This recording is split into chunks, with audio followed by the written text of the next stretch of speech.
yung ano, ito yung panel door. Kung kakabit siya, ganyan. Ito naman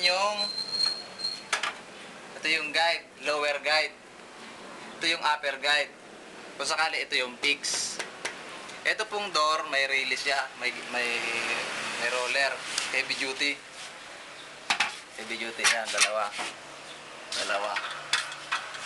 Pag ikakabit na, ganito. Sasalpak sa upper guide. Tapos, shoot sa release sa baba. Para yung bearing mag-slide. Ayan. Pag sinarado. Pag in-slide naman, dito yung, halimbawa, ito yung fix pa ito. Dito na sila dadaan.